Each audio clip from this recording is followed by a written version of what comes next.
Rancak, Kasadonyo. Kembali dalam Becarito, Lamaknyo. Hari ini khusus episode dengan tajuk Humas Fasilitas Pelayanan Berkualitas. Nah, hari ini kita kedatangan tamu spesial dari kantor wilayah DJBC Sumatera Bagian Barat, Bapak Dwi Harmawanto, yang merupakan Kepala Seksi Perizinan dan Fasilitas 2.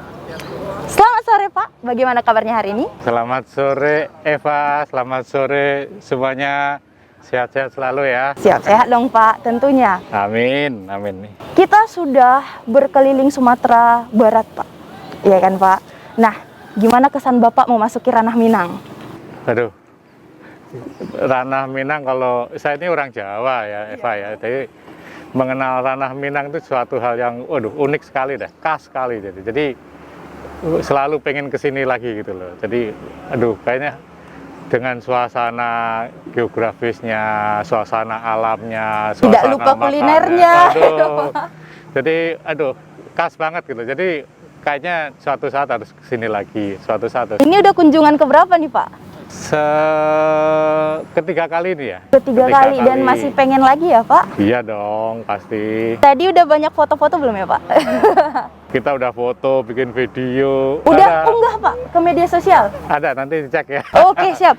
Untuk sahabat Rancak, kalau ingin mengkepoi Pak Dwi, bisa nanti di drop ya Pak media sosialnya. Ada Instagram Pak, iya. Facebook, TikTok Pak, TikTok belum. Belum Pak, masih rencana ya. Nanti di mana Pak kita drop di sini. Untuk editor kami tolong dibuat nanti di sini. Pak Dwi juga menggunakan media sosial tentunya kan Pak? Iya betul Pak, betul. Udah banyak belum followersnya Pak? Kita gak ini banget lah. Cuman intinya jangan sampai generasi saya itu ya jangan sampai ketinggalan. Tinggal harus update terus ya Pak? Iya betul. Jadi apa itu kan itu juga informasi ya. Lagi keadaan sekarang ya Pak, pandemi membatasi ruang kita untuk bertemu langsung. Akhirnya media sosial merupakan salah satu jalur yang paling digunakan oleh manusia untuk bertemu Pak. Iya betul. Udah nggak bisa terlepas lagi ya Pak. Jadi itu istilahnya Pak, kaum rebahan lah. Bener Pak, kayak seru ya Pak, scroll sambil rebahan. Tapi Pak, ngomong-ngomong soal lifestyle yang semakin berubah, yaitu semakin kita udah digitalisasi nih Pak. Ya, betul. Menurut Bapak, kita nih sebagai bea cukai, gimana kita menjalankan tugas dan fungsi kita yang berhubungan ke media sosial tadi Pak? Ya, jadi kan memang gini, pasti sekarang kan udah berubah ya dunia itu, globalisasi, informasi, apapun yang namanya destruktif kan udah mulai itu adanya informasi. Kita tahu kan namanya media-media yang ada konvensional, media koran, TV pun sudah mulai beralih juga. Mereka mau nggak mau kan juga nggak mau ketinggalan. Mulai menggunakan YouTube, channel-channel dan sebagainya itu. Itu mau nggak mau itu harus seperti itu. Dan kita sendiri pun sebagai pengguna ataupun juga sebagai sebagai kantor kan harus menggunakan itu dengan sebaik-baiknya. Kita harus bijak lah. Jadi jangan sampai disalahgunakan, dan itu bisa bermanfaat jauh-jauh lebih bagus lagi nantinya ke depan seperti itu. Benar sekali Pak, apalagi dengan gerak kita yang sudah semakin terbatas, hubungan kita dengan pengguna jasa dengan masyarakat, yang sering disebut dengan humas itu Pak, public relation, itu tetap harus kita jaga. Mungkin salah satunya dengan melalui media sosial ya Pak? Ya betul. Engagementnya kita itu harus deket lah, apalagi kan teman-teman di kantor pelayanan ya, jadi kan sebagai pengguna jasa itu kan banyak sekali, apalagi kalau di kantor bea cukai Teluk Bayur kan, yang dulu biasanya ada pelayanan kantor pos, pelayanan bandara itu kan heterogen banget itu pengguna jasa kita. Jadi pengguna jasa itu kalau bisa ini kan ada yang sifatnya tetap ya, eksportir, importir kan tetap tuh. Tapi yang mereka kan nggak tahu masalah ini, masalah rokok ilegal itu seperti itu kan memang harus mau nggak mau kan harus kita beritakan itu. Kita edukasi melalui media sosial ya dan Pak. itu kan biayanya murah. Iya benar Pak. Yang penting kan di situ. Jadi jangan ide sampai kreatif aja ya Pak, modal kreatif ya Pak. Ya betul. Nah itu nantinya mau nggak mau kita harus gimana nih ngisinya itu kan. Kamu di bagian humasnya di kantor pelayanan itu harus gimana ngisinya nih. Iya benar Pak. Jadi harus bisa menarik mereka teman-teman pengguna jasa itu untuk bisa melihat, menonton. Dan yang penting isinya berkualitas, lah gitu. Jadi message-nya itu sampai, apa yang kita sampaikan tentang masalah barang kiriman, tentang rokok ilegal itu nyampe ke mereka. Kita kadang ya masalahnya itu Eva, jangankan kita bicara tentang teknis bea cukai.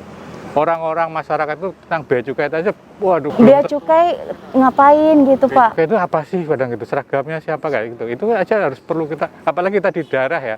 Kita rasakan sekali itu. Kalian di misal ke mana-mana itu siapa ya, pegawai apa ya kan gitu. Ya, seragamnya warna apa gitu, Pak? Betul. Siapa itu gitu. harus kita terus kita galakan, kita sosialisasikan tentang peran kita bea cukai seperti apa, peran mengenai industrian asisten, peran tentang trade fasilitator, ya itu harus kita terus kita. Yang apalagi yang masalah UMKM, Ya, industri benar, gitu Pak. kan. Ya. UMKM, karena mereka juga sekarang ini sudah mulai mendigitalisasi gimana promosi mereka. Betul, karena harus mendunia kan. Harus mendunia. Iya. Biar mereka sejalan gitu, Pak. Mereka lagi promosi, mereka juga belajar nih, Pak, dari sisi kepabeanan dan cukai gimana mereka mau banyak kan pasti pertanyaan-pertanyaan, kita harus siap tuh. Kita harus siap. Jadi pertanyaan-pertanyaannya seperti itu kan. Sekarang udah kadang kalau kita lihat teman-teman masyarakat itu udah jarang ke kantor, kadang kan mereka harus melalui, ya itu kita siapkan caranya itu. Dulunya itu kadang kita merasa takut nanti ada apa, nanti ada komplain, enggak, kita harus bisa memperbaiki diri. Kalaupun ada kekurangan itu kritik gitu, kekurangan kita siap dengan itu, kita perbaikin ke depannya untuk lebih baik lagi. Menurut Bapak di era yang sekarang ini, seberapa dari skala 1 sampai 10, seberapa adaptif nih Pak bea cukai menjaga public relation, hubungan masyarakat atau kehumasan itu melalui media sosial, Pak? Kalau menurut saya ini udah perkembangannya luar biasa ya. Setahun, 2 tahun terakhir itu sebelumnya luar biasa. Kita mencontohkan di kantor Kanwilnya sendiri. Sumbabar. Pada saat itu yang kita masih, itu dulunya kita tuh takut untuk bermedsos. Kita nggak punya akun Facebooknya itu nggak tahu. Karena kita ngapain sih seperti itu, ini, seperti itu. Karena nantinya orang semakin melihat. Padahal enggak kan, kita harus, kalaupun kita nggak salah, kita harus benar, ngapain kita harus takut kan gitu. Nah itu mulai dari sinkron ya, hubungan komunikasi sinkron antara kantor pelayanan, kantor wilayah, dan pusat pun sudah mulai. Jadi apa yang kegiatan kita misalnya ini kan kita repost dari kantor pusat tuh, Bea Cukai RI itu, ya Benar, kita Pak. repost, kita seperti itu. Dan kita mulailah, akhirnya kita mengetahui tuh tiap-tiap daerah mana seperti apa, sebagai benchmarking juga, berbandingan lah. Misalnya, oh yang sana bagus nih, kita contoh. Yang sana bagus nih, kita bisa contoh seperti itu. Dan mulai kaya lah. Mulai kaya ya, Pak? Iya. Karena tajuk Ingat dari... nggak tuh Eva tuh? Gimana, Pak? Saya ingat sekali itu bahwa pernah dari kalian itu kan yang upload mengenai jengkol ekspor dari yang masuk ke BCRI, Pak. Itu sampai Pak Dirjen aja kan mengucapkan lagi di forum-forum yang FGD macam-macam seperti itu. Kan kalau kita lihat nilainya sekecil tuh dan sebagainya, tapi efeknya luar biasa. Itu yang maksudnya dari fungsi dari medsos itu tadi, kita siarkan itu. Bener Pak, waktu itu saya juga mewawancarai si pengekspor, Pak, eksportirnya. Eksportirnya. Kenapa kok bisa sampai ekspor ke Jepang? Padahal sebenarnya kilogramnya itu tidak sebanyak itu, Pak. Tapi kok bisa gitu? Mereka bilang ternyata ngekspor itu gampang gitu, Pak. Kita sosialisasikan lagi. Karena mereka kadang nggak tahu harus di mana seperti apa kan itu.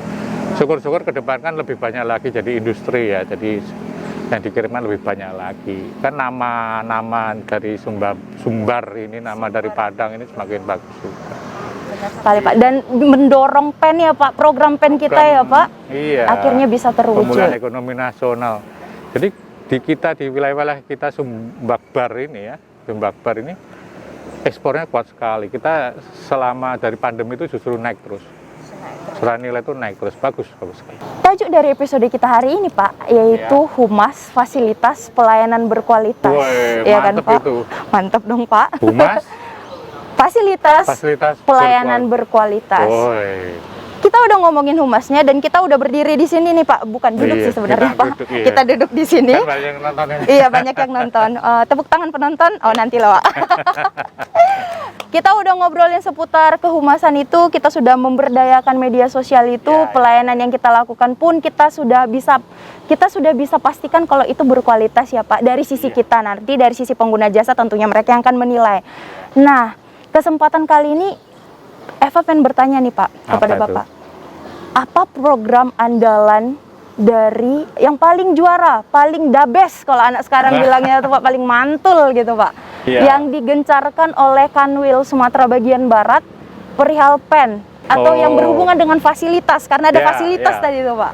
Jadi program yang kita dalam rangka mendukung program PEN Pemulihan Ekonomi Nasional ini, jadi Kanwil Sumbakbar ini kita punya program namanya Siger.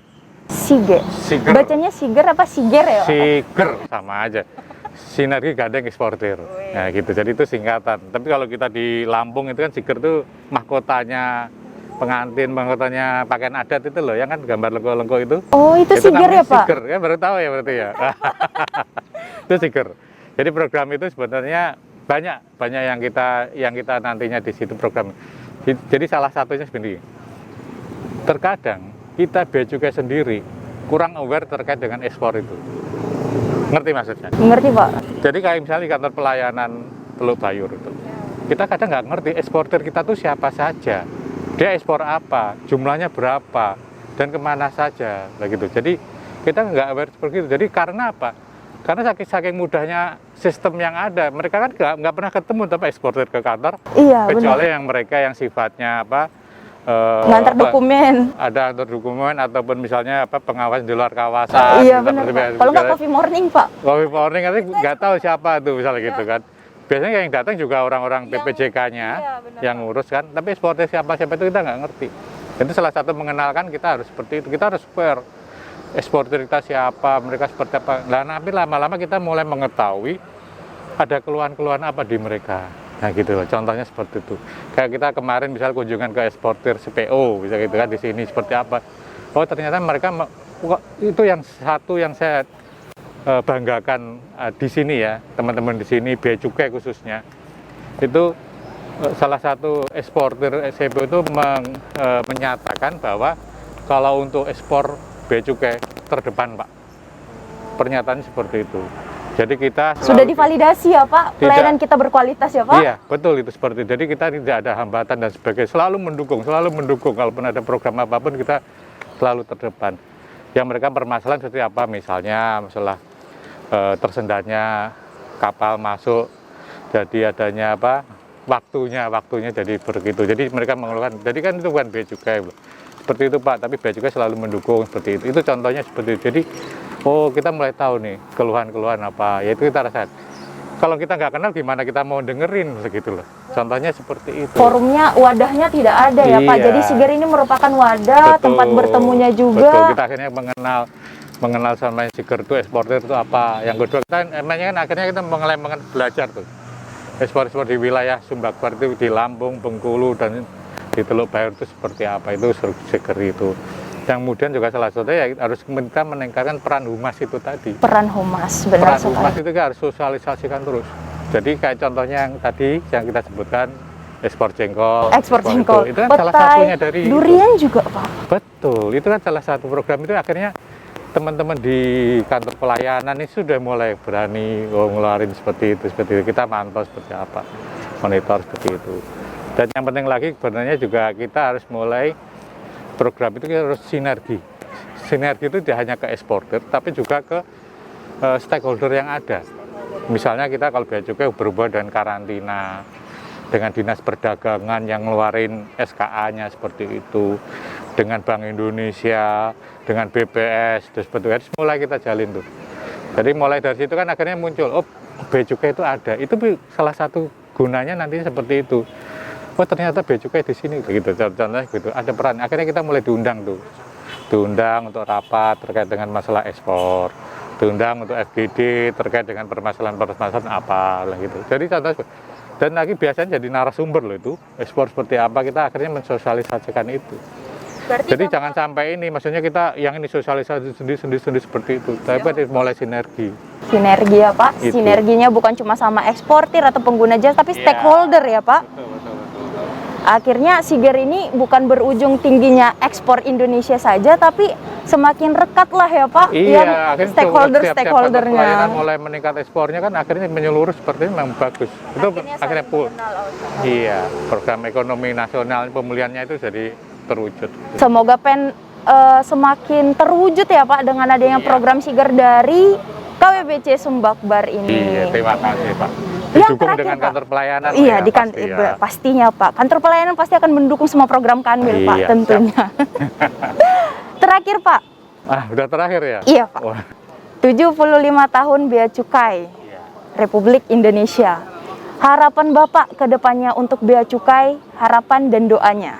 Boleh disampaikan, Pak? Jadi 75 tahun itu waktu yang lama ya bilang gitu. Tapi bukan kita hanya berhenti di sini kan gitu. Perjuangan peningkatan itu harus terus berjalan.